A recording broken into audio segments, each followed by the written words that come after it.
Je voulais sinon vous dire quelques mots sur la célébration de notre Père Gabriel qui s'approche.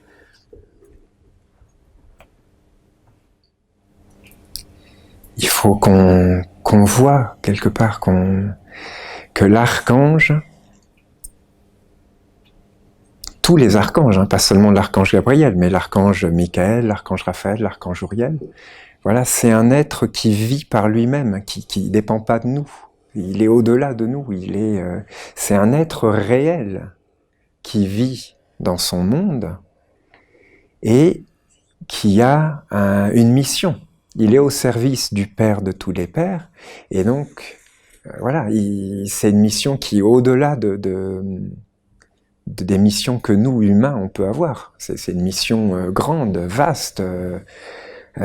Divine, parce que l'archange il vit dans tous les mondes, pas seulement sur la terre, il vit dans tout l'univers, voilà. Et donc quelque part c'est voilà, il a des intérêts, il a des objectifs, il a un but, et cette nouvelle époque qui apparaît avec la nation essénienne, c'est quelque part, c'est Gabriel qui est le roi de cette époque. C'est l'ère du Verseau. L'eau doit couler.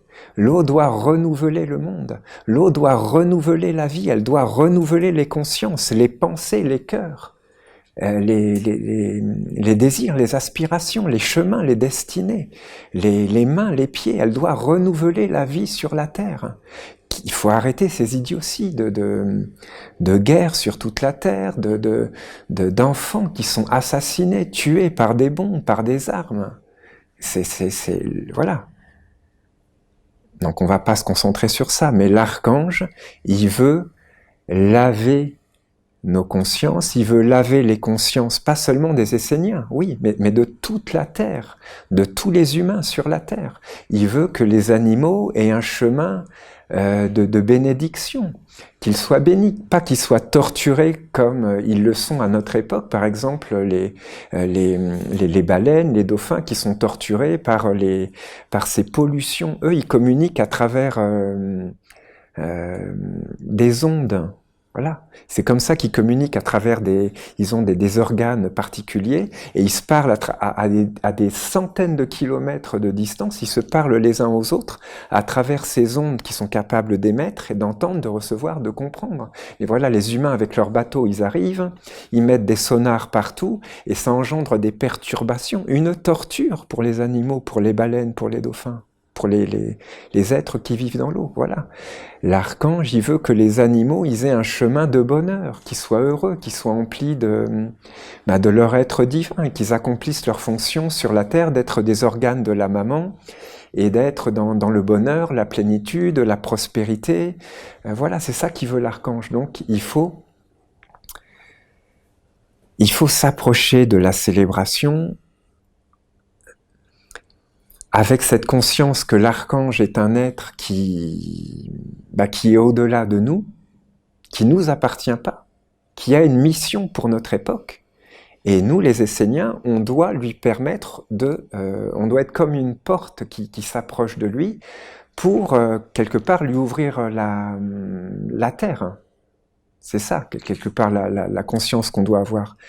Une célébration, c'est ça, on doit ouvrir la porte à l'archange pour que l'archange y fasse ce qu'il veut faire au-delà de nous. C'est pas nous qui allons faire ça, c'est l'archange, à travers la célébration, qui va pouvoir bénir là où il veut bénir, les océans, les mers, les baleines, les dauphins, les poissons, les algues, les végétaux, les minéraux, dans les océans, dans les mers, dans les cours d'eau, laver les consciences, au-delà même de la nation essénienne. Ça nous appartient pas.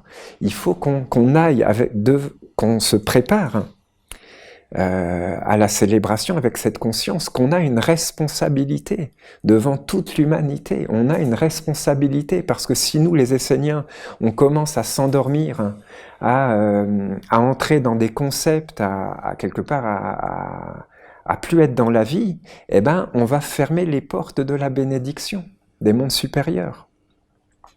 Il faut qu'on soit vivant, qu'on s'approche de la célébration, pas dans des concepts, pas dans des conceptions qu'on aurait de l'archange ou des célébrations. Il faut qu'on soit dans le renouvellement de la vie, il faut qu'on soit dans les vertus de Gabriel, qu'on cultive vraiment la force des vertus de Gabriel dans l'eau des relations, la bienveillance, le regard bienveillant, la parole bienveillante, la pensée bienveillante.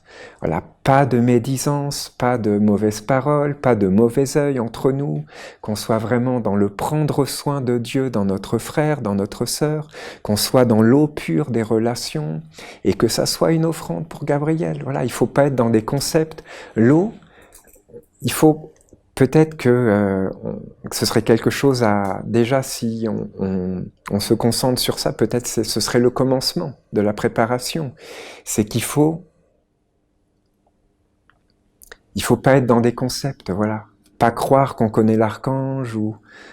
il faut s'approcher de lui dans le mystère, dans l'adoration, parce qu'on veut servir les mondes supérieurs. Voilà, on veut être bénédiction pour tous les êtres.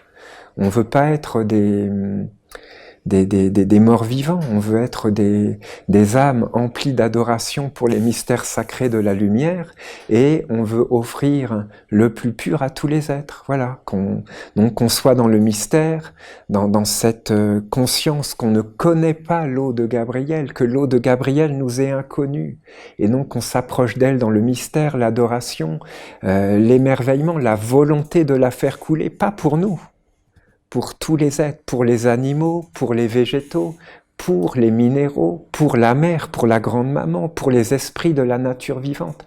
Parce que c'est ça que la maman, elle veut. Elle veut un renouvellement de la vie, des consciences. Elle veut qu'il y ait une nouvelle humanité qui apparaisse. Elle veut des enfants de la lumière qui vivent avec leur âme, pas qui vivent comme des biomachines, qui sont morts et qui cultivent la haine, la guerre, qui tuent, qui pillent, qui violent, qui assassinent. Non. Elle veut des âmes vivantes, qui vivent avec les anges, qui sont au service des mondes supérieurs, et ça amène une eau pure sur la terre, ça fait couler l'eau de Gabriel.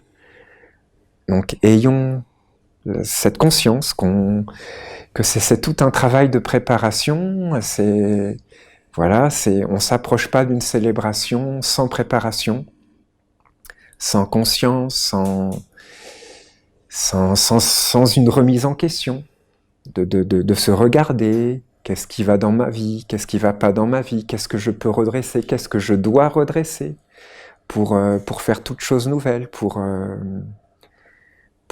faire un nouveau pas sur le chemin qui plaît à Dieu. Voilà. Comment est-ce que je peux me délivrer de ça qui m'embête, voilà. De quelle façon je peux considérer l'eau? L'eau est vivante. L'eau de nos pensées est vivante, elle est agissante. Les pensées agissent. Les sentiments agissent. Les désirs agissent. Voilà, c'est pas juste de la chimie qui reste dans les neurones ou dans les hormones ou dans le corps physique de l'homme. Non, ça agit sur l'univers tout entier.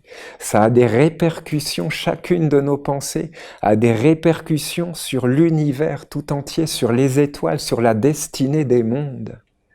Donc, voilà. Prenons soin de nos pensées dans la lumière des anges, prenons soin de notre vie intérieure, de nos sentiments, de nos désirs, de nos regards, de nos paroles, car tout ça est vivant et agissant. Et donc voilà, ayons cette conscience qu'on doit faire tout un travail sur nous, qu'on doit se préparer, qu'on approche de la célébration avec des offrandes, pas les mains vides, non, mais chargées de cadeaux, des cadeaux de Noël pour l'archange, et que ces cadeaux de Noël pour l'archange, ce soit une pensée claire, vivante, éveillée, un cœur pur, une âme vaste comme l'univers, et un esprit puissant comme Dieu, comme cette prière du maître Peter de Nof. Voilà, approchons-nous de la célébration en préparant plein de cadeaux pour l'archange, que l'archange soit comblé de cadeaux, qu'il ne sache plus où mettre tous les cadeaux que les Esséniens vont lui offrir, par leurs pensées, par leur cœur, par leurs désirs qu'ils auront travaillé, préparé, renouvelé à la source de la communion avec leur ange tous les jours, dans le travail, dans la simplicité, le bonheur, la bénédiction, la bienveillance, et voilà, le plus pur pour Dieu. Merci pour votre écoute. Belle journée à chacun, chacune de vous. Merci.